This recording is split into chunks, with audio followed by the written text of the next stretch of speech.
जय माँ लक्ष्मी। आप सभी भक्तों को दिवाली की हार्दिक शुभकामनाएं। माँ लक्ष्मी के आशीर्वाद से आपके घर में सदा सुख, शांति, समृद्धि और उजाला बना रहे। दीपावली का यह पावन पर्व आपके जीवन से अंधकार मिटाकर आशा और विश्वास की नई रोशनी लाए। आइए भक्तजनों, आज सुनते हैं छोटी दिवाली के दिन की पावन कथा, नरक चतुर्दशी का महत्व और प्रेरक प्रसंग। दिवाली से एक दिन पहले छोटी दिवाली मनाई जाती है। छोटी दिवाली के दिन शाम को दहलीज पर 5 या 7 दीपक लगाए जाते हैं। इस दिन जो व्यक्ति मृत्यु देवता यमराज और माता लक्ष्मी को प्रसन्न कर लेता है, उसे मरने के बाद नरक नहीं मिलता और अनजाने में किए गए पापों से भी मुक्ति मिल जाती है। नरक चतुर्दशी के महत्व को बताने के लिए कई कथाएं प्रचलित हैं। इनमें से एक कथा श्री कृष्ण से जुड़ी है। श्रीमद् भागवत पुराण के अनुसार नरकासुर नामक असुर ने अपनी शक्ति से देवी देवताओं और मानवों को परेशान कर रखा था। असुर ने संतों के साथ 16,000 स्त्रियों को बंदी बना रखा था।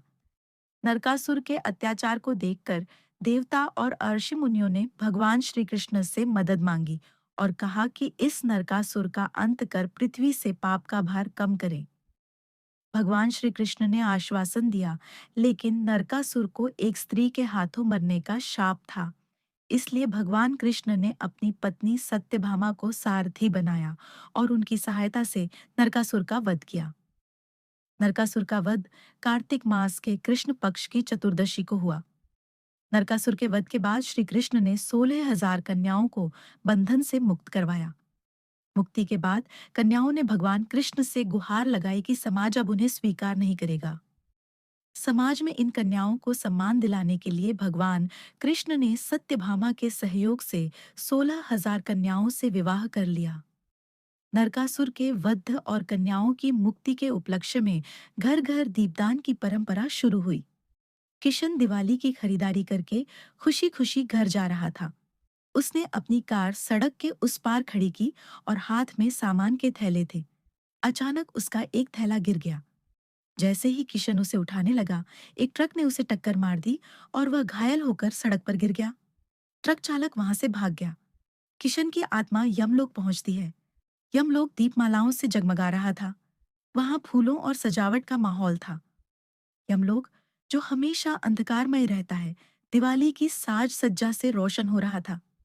तभी एक बूढ़ी आत्मा किशन से बोली, दिवाली की शुभकामनाएं बेटा। लगता है तुम यमलोक में नए आए हो। किशन ने पूछा, काका, मैं कहाँ हूँ? बूढ़ी आत्मा बोली, बेटा, तुम मृत्यु लोक में आए हो।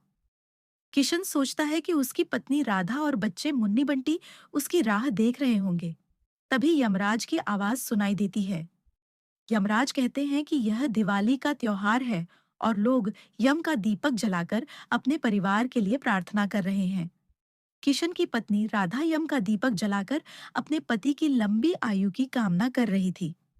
यमराज देखते हैं कि राधा का दीपक और प्रार्थना सच्ची है, इसलिए किशन की मृत्यु को रोकते हुए उसे वापस पृथ्वी लोक भेजने का निर्णय लेते हैं। किशन फिर से जीवित हो जाता है। लोग आसपास इकट्ठा होते हैं और देखते हैं कि किशन जीवित है। किशन अपने परिवार के साथ खुशी-खुशी दिवाली मनाता है। आसमान में एक दीपक की रोशनी चमकती हुई दिखाई देती है। किशन समझ जाता है कि यमलोक में भी दिवाली मनाई जा रही है।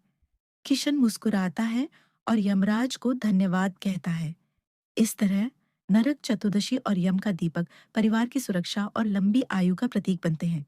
इस दिन पूजा करने और दीपक जलाने से अकाल मृत्यु टलती है और घर में सुख शांति बनी रहती है। जय यमदेव, जय श्री कृष्ण, जय माँ लक्ष्मी। भक्तों, अगर आपको यह छोटी दिवाली की पावन कथा पसंद आई हो, तो इसे लाइक करें, कमेंट में जय माँ लक्ष्मी लिखें और इस दिव्य कथा को ज्यादा से ज्यादा भक्तों तक पहुंचाने के लिए शेयर जरूर करें। हमारे चैनल को सब्सक्राइब करें ताकि हर त्योहार और व्रत की भक्ति कथा आप तक समय पर पहुंचे। शुभ दीपावली। धन्यवाद।